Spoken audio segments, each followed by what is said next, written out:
You dropped out of high school, right? How are you still friends with my husband, who graduated from Harvard? The bride of a childhood friend of mine scorned me at their wedding. Raising her eyebrows, she spoke disparagingly about my education. Losers don't belong here, so you can go home now. I'm doing you a favor and marking you as absent today. It happened too suddenly. I stood there not able to say a word. Seizing the opportunity, she continued her tirade. As I was standing there shocked, a woman came towards me. I had no idea what was about to happen. My name is Michael. I'm just an ordinary guy, nothing special. Neither particularly handsome nor tall. Just a completely ordinary person. 100 yards ahead, turn right. I heard the voice of the navigator from my phone, which was attached to the dashboard with some kind of sticky pad. It was a long straight road. I could clearly see where I needed to turn next. 100 yards. Must be that traffic light. Fortunately, even someone as ordinary as me has connections. An old friend was getting married and had sent me an invitation to his wedding. Just this moment, I was driving to the venue. I had something urgent this morning, so I'm heading straight from work, but it didn't seem to be a problem. It looks like I'll arrive in time. I heard this road usually has bad traffic, but I was lucky. I followed the directions and made a right turn. Upbeat music was playing on the radio. The radio program was one of those typical ones, where listeners would request their favorite songs. It's interesting because you can listen to a variety of songs, from trendy hits to nostalgic tunes, regardless of genre. Amidst the music, the voice of the navigator chimed in again. In 200 meters, turn left. Your destination will be on the left. Wow, there's the ocean. I had been invited to one of the country's top luxury resort hotel. It was located at a perfect distance, not too far nor too close to the city. The distance was perfect for escaping from everyday life, while having a good accessibility. In fact, there were many reviews on the internet similar to my thoughts. Almost all the rooms had an ocean view. Because of these features, this hotel was so popular it was hard to book. It's a luxury hotel, so the prices, well, high, but many people are willing to pay. You have arrived at your destination, ending navigation. The parking lot was already full. I found a spot and parked my car. I was feeling tired already, as it was quite a distance from my workplace. I took a deep breath and finished off the rest of my coffee that I had bought along the way. I turned off the engine, put my phone in my bag, and got out of the car. Whoa, that's some strong wind. As soon as I got out, my suit fluttered in the wind. I couldn't help but exclaim in surprise. It seems to be quite windy today. Maybe it's because we're by the sea. I'm starting to feel nervous. I muttered to myself as I pressed the black button on the door handle to lock the car. When I entered the hotel lobby, there was a sign that read "Welcome to Jacob and Emily's wedding." By the sound of all the chatter, it seemed as there were already a lot of people. I arrived about 40 minutes before start time, so I wasn't late, but I found myself walking faster towards the reception. I'm Michael, a friend of the groom. I introduced myself, specifying which side of the wedding party I was associated with, and completed the usual greetings. Here's a little something for the happy couple. My heart was beating a bit fast from the hurrying, but I tried to keep calm. I handed over the wedding gift and signed a guest book. I thought I wrote my name neatly, but from someone else's perspective, it might not look so great. After completing the formalities, I finally entered the venue. I saw some familiar faces, like colleagues from work. Both the bride and groom were high school classmates of mine. Especially the groom, Jacob, has been a friend since our elementary and middle school days. I had to drop out of high school for certain reasons, but Jacob was one of the few friends who kept in touch with me after that. When I was in my senior year of high school, I was involved in a major car accident, and both my parents passed away. I was the only one who survived, but back then, I was merely living, nothing more. It was as if I had lost everything except my life. I went through days of immense suffering. To add insult to injury, a certain truth came to light. My parents had been running a family business, which was struggling, and they had accumulated a significant amount of debt. I was able to pay it off with the insurance money, but there was hardly anything left. I had no choice but to start working to make a living. Looking back, I might have been able to use various support schemes. But I couldn't think that far ahead at the time and chose to quit high school and work steadily. Considering the burden of rent, I looked for a live-in job. Thinking the city would be too harsh, I decided to move to a rural area until I stabilized. In those desperate times, I worked tirelessly every day.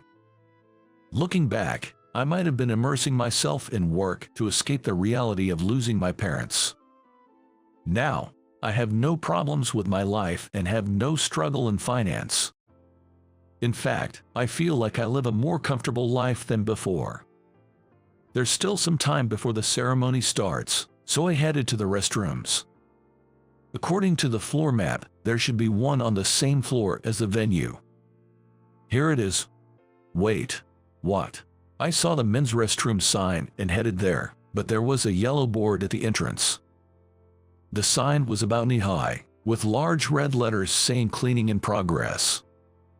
There's nothing I can do if it's being cleaned. I remembered there was another one on the second floor, so I decided to go there. I went up the stairs and checked the floor map. It seemed to be right above the restroom I just tried. I hurried over. This one looked usable. Phew. After finishing my business and washing my hands, I wiped the water off with a handkerchief and checked my face in the mirror. No stubble left behind. Good. I rolled down my sleeves that I had pushed up to wash my hands and was about to head back to the venue when I heard a voice and stopped. The voice wasn't coming from the men's restroom. Is that the bride? As I passed by, I saw that the voice belonged to today's heroine, Emily. She was quietly discussing something with a wedding staff. Okay, so that's settled then. Understood. The male staff member had his black hair set with wax and was wearing a suit with a bow tie. After receiving instructions from the bride, he had nodded in agreement and hurried off. Caught staring at this scene, I unexpectedly made eye contact with Emily, who had remained there. Oh, you. Excuse me. She looked at me, surprised, and hurried over, making noises from her footsteps. You're Michael, right? Gosh, what are you doing here? It's obvious. I came because I was invited to the wedding. As always, she was so rude. Emily and Jacob had been dating since high school. They were known for their enviable relationship, even dubbed a perfect couple back then. I often hung out with Jacob, which for some reason made Emily see me as a rival. She always seemed to be competing with me. I can get any time alone with Jacob because you are always around. Anything that had to do with Jacob, she would complain to me. What do I have to do with that? Don't mess with us just because you're not popular and don't have a girlfriend. She would pick fights over anything and always seemed antagonistic. I never really cared, but Jacob always felt sorry for her attitude. When I dropped out of high school, I discussed it with Jacob and other close friends, but I didn't tell Emily. I figured Jacob would tell her, so I didn't see the need to talk to her about it. And now, at our first meeting since then, she was hurling verbal spears at me again. Emily's aggressive tone hadn't changed over the years. Listening to her felt like going back in time, and in a strange way, it was almost comforting. But this wasn't the time for such optimistic thoughts. So, you dropped out of high school, right? That means your highest education is middle school, isn't it? She raised her eyebrows, looking down on me for being a high school dropout. Indeed, these days, getting a college degree isn't that difficult. but she had a reason to mock me. How can someone like you, from the bottom rung, still be friends with my husband who graduated from Harvard? The groom, who is my best friend, Jacob, had graduated from Harvard University. Although getting a university degree might not be difficult, there's a significant difference from dropping out of high school. When you look deeper, this doesn't determine someone's worth as a person. But naturally, she was proud to have a husband who graduated from one of the nation's top universities. Stay down where you belong, crawling in the mud. I bet Jacob is embarrassed to have a friend who's a middle school graduate. She was ruining her wedding dress, as she was attacking me while standing with one hand on her hip and weight on one leg. As for me, I was stunned by the sudden insults I had received. I just stood there, not able to say anything back.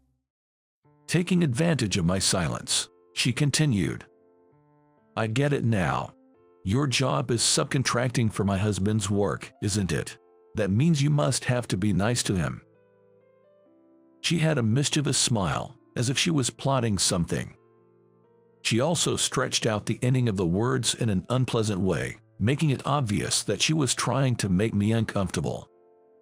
Since my husband is too kind to say it, I'm telling you, Jacob is bothered too. I'll mark you as absent for the wedding. Saying that, her face turned serious. Then, she continued with a lower tone. Just go home already. Also, could you cut ties with my husband? Her sharp words left me speechless again. Emily headed back to the dressing room, paying no attention to me. I stood there in the hallway, watching her leave. I couldn't fathom why she kept hurling such lines at me. Regardless of her intentions, her words were a shock to me. It's true that Emily had always been tough on me and competitive since we were younger. But I remember it as not being about looking down or ridiculing me. So, even Jacob thinks that I'm bothering too. Those words of her hit me hard. I don't know if they're true or not. But what if it turns out that one of my few close friends really thinks of me that way? Maybe dropping out of high school and starting to work was a bad move after all. I had never really thought about it before, but now that she mentioned it, I realized that I had often been surprised by people's reactions to my educational background. Emily's tirade had taken a greater toll on me than I expected. If I looked in the mirror, I'd probably laugh at how dazed I looked. What should I do now? As I pondered, another woman, different from Emily, walked towards me. She walked elegantly, while her heels made a clicking sound. She was wearing a high-end necklace and earrings, and was dressed chicly yet modestly, but not overshadowing the groom and bride. That's where you were. I couldn't help but think how different she was from Emily from just a moment ago. Yeah, the restroom on the first floor was being cleaned. I had to hurry, so I came up here. Is that so? Well, speaking of which, she came up beside me, smiling gracefully, and whispered in my ear. If that matter gets out, his company is definitely going bankrupt. Isn't that right, boss? She spoke as if she was predicting the future. I returned to the venue with her. Her name was Charlotte. She works as my secretary at my company. Looking around with her, I noticed the crowd had grown even large. Jacob really knows how to gather an impressive crowd. Yeah, he does. Looking around, the attendees were indeed remarkable. Jacob comes from a family that runs a large business. He's connected with major companies and is a Harvard graduate himself. Basically, he's from a prominent family. Because it's his wedding, the level of the guests were impressively high. Feels more like a social gathering than a wedding, doesn't it? Most of them seem to know each other, but not all. Those unfamiliar with others sight as a chance, engaging in business card exchanges and talks. Really, what are they doing at someone else's wedding? Is that a newspaper company over there? Following her gaze, I saw a group that appeared to be journalists. I was impressed that Jacob had become a well-known businessman, enough to make the news with his wedding, but something felt off. The journalists looked too solemn for just attending a wedding. They seemed to be pondering something serious, perhaps another announcement. Also, Emily's behavior had me wondering. After some thought, I realized her behavior was far from normal. Not just her harsh tone, but she was also speaking fast. It was as if she was being chased by something. There was an undeniable sense of discomfort. "Charlotte, there's definitely something." Just as I was about to speak to my secretary, the lights in the venue dimmed. A spotlight shone on the main entrance, and the MC's voice began to come through the speakers. "Ladies and gentlemen, thank you for joining us today for the wedding of Jacob Smith and Emily. We appreciate your presence." Following the MC's announcement, the attendees moved to their assigned seats. It was odd to see the journalists seated in front of the guests. I didn't notice before, but among the journalists were people with cameras. Could they be reporters from a television station? It seemed Jacob was about to make a significant announcement. Apart from the seating arrangement, the ceremony proceeded smoothly and amicably. I got a bit sleepy due to too many speeches, but that's expected for a wedding of this scale. All right, the time has come. The ceremony was almost over. Jacob finally took the microphone. He began by expressing gratitude for being able to celebrate this day. He thanked his parents, colleagues, and even me. "And now, I have another announcement to make. I'm sure this is what the media here is most excited about." Emily beside with teary eyes, Jacob spoke firmly. His attempt at a speech with borderline humorous didn't seem to go over very well. "Ha ha ha." Charlotte was the only one in the audience who seemed to get the joke. Maybe the sarcastic element was a bit too strong. I'll lend my internal critique of his attempt at humor here. I shifted my focus to the groom and listened attentively to his words. Jacob and Emily exchanged glances, as if stealing themselves, then faced forward again. "I have a very important announcement for everyone here. Please listen carefully." With that, he signaled the staff with his hand. Several staff members began setting up a large screen, a laptop, and a projector. The lights dimmed again, and everyone's attention turned to the screen. Cameramans, presumably from a television station, aimed their lens at the screen. Suddenly, there was some commotion at the back of the room. "What is this, Jacob? What are you doing?" The voice belonged to Jacob's father. He was the president of the company, where Jacob serves as an executive. People nearby were trying to calm him down. "Please go ahead." The staff connected the projector to the laptop. After a few seconds of delay, scanned documents appeared on the screen. "Jacob, what have you done?" Seeing the documents, Jacob's father began to cause a scene again. No wonder. The documents were clear evidence of his father's wrongdoing. "Answer me, Jacob, Jacob." But Jacob, the reason of his father's anger, chose to ignore him. Jacob remained calm and continued his explanation. "First, these documents show illegal profits obtained from transactions with clients. We will distribute these files to the media present here, so please rest assured."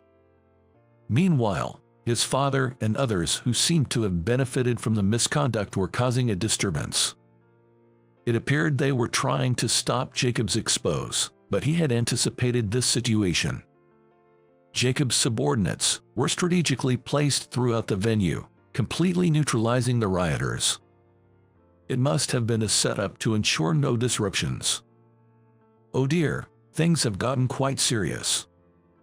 Yeah, but it's totally Jacob's strategic win.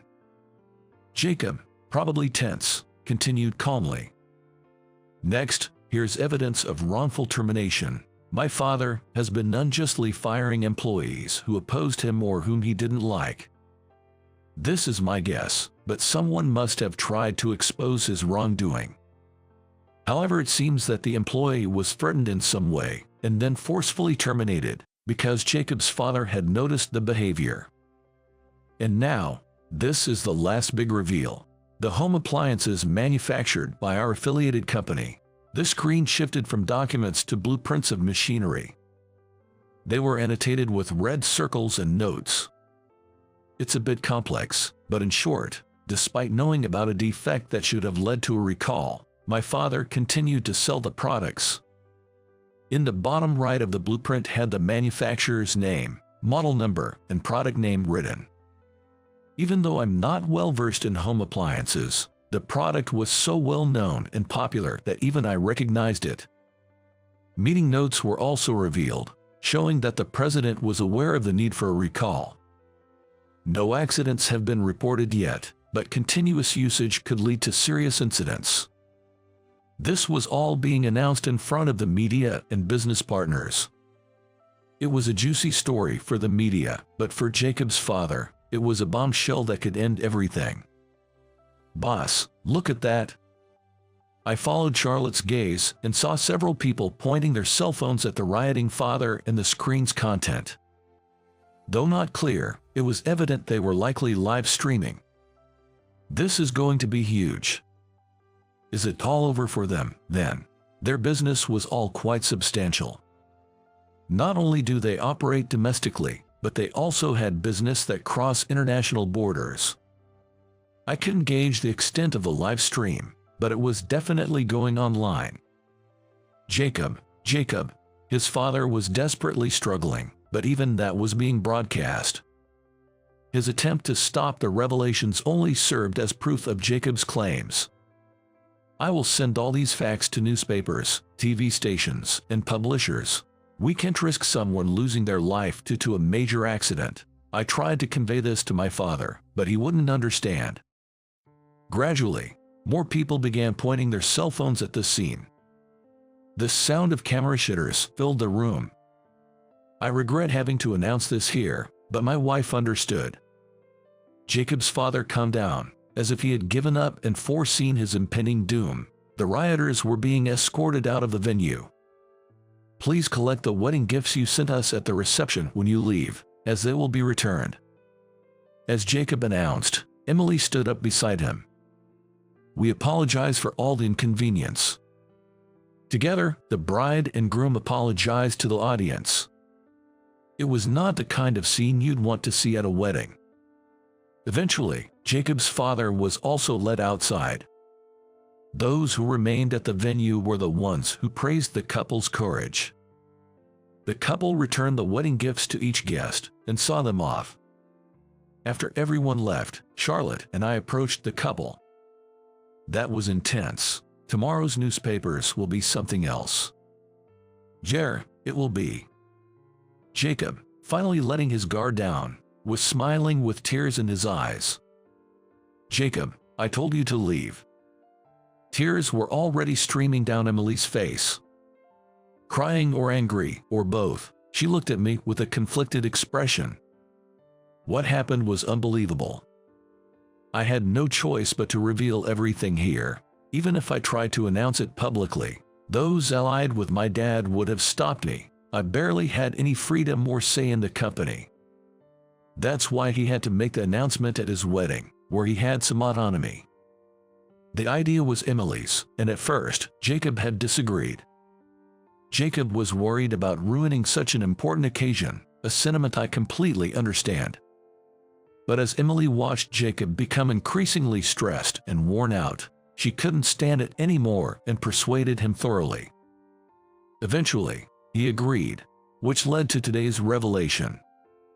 What my father did will definitely become a police matter. It's already out in the media, and the stock prices will plummet. I'm not going to get away unscathed either, Jacob said, looking down.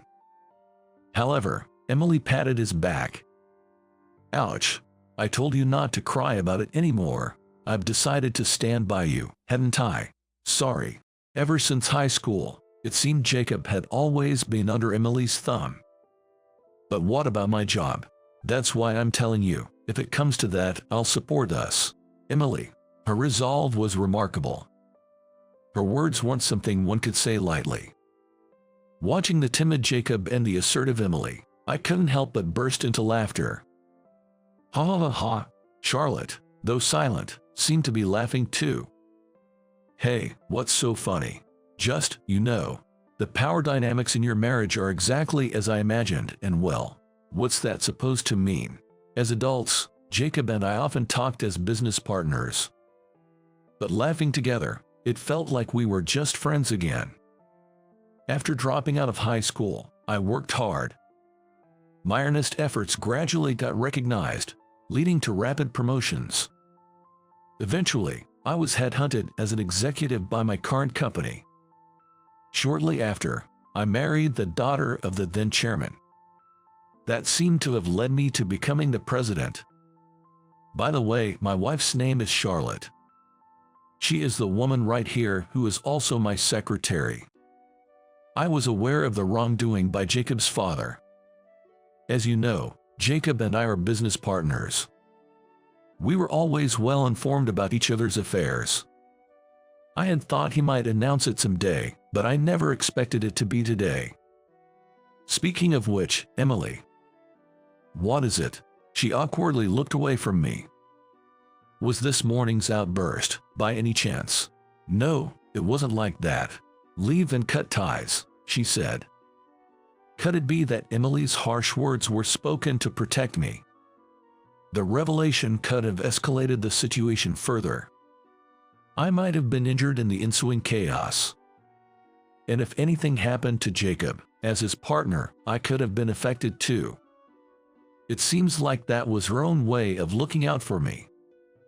Is that so? You've always been a contrarian, haven't you? That's not what I meant. Emily's personality makes it hard to know her true intentions. Well, it's fine. I'll just assume she was protecting me in her own way. Emily was the one who chose the guests for the wedding. Due to the announcement, she focused on inviting media personnel, company associates, and those directly involved in the wrongdoing. However, Jacob insisted on sending me an invitation. My presence wasn't really what Emily wanted. That's why she tried to send me away in that manner. Thinking about it, I realized the odd feeling I had before the ceremony started. There were no private relations from either family present. That must have been why it felt more like a stiff social event. This also might have been another consideration of Emily's. Sorry about, Suddenly, Emily apologized to me in a small voice. I stared at her, wide-eyed, surprised at what she had just said. What? No, nothing. Just surprised, that's all. Emily was now suddenly meek and hesitant. Seeing her like this, Jacob chuckled softly. Don't laugh at that. Sorry. Well, what you said to me earlier was a shock, but if it was to protect me, I'm grateful. As I half-jokingly expressed my thanks, Emily's ears turned bright red. That's not what I meant. You're such an annoying guy. You haven't changed at all since high school. And you haven't changed either, Emily. Like I laughed with Jacob, this reminded me again that some things really haven't changed. Though our positions and ages have changed beyond recognition, our fundamental nature remains the same as it was in high school. After a while, Jacob's company went bankrupt. Jacob abandoned his role as an executive and decided to start a new business of his own. I haven't heard the details yet, but he told me he wants to work on saving children without families.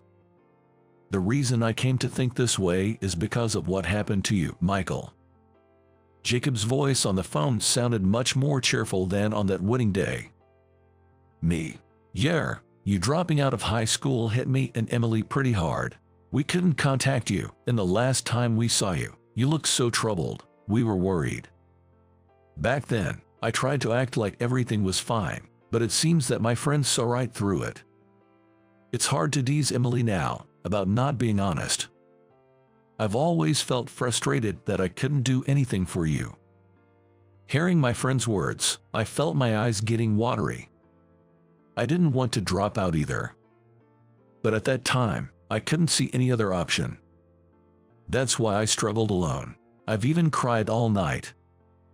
You're strangely tough and have managed to succeed on your own. But there are many kids who can't do that and give up on everything. I want to save those kids. The part about being strangely tough was a bit much, but I can't compete with his kindness and sense of justice. Hey, Jacob, if it's okay, let me support your new business. Really, you do that? Yeah, leave it to me, we'll make it a success.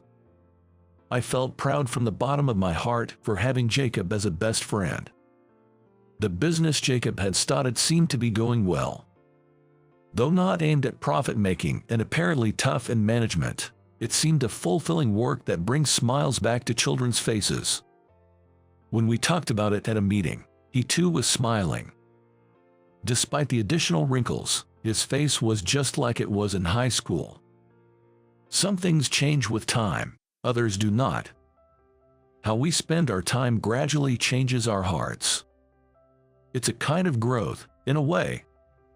But Jacob's straightforwardness and sense of justice are things I hope never to be lost.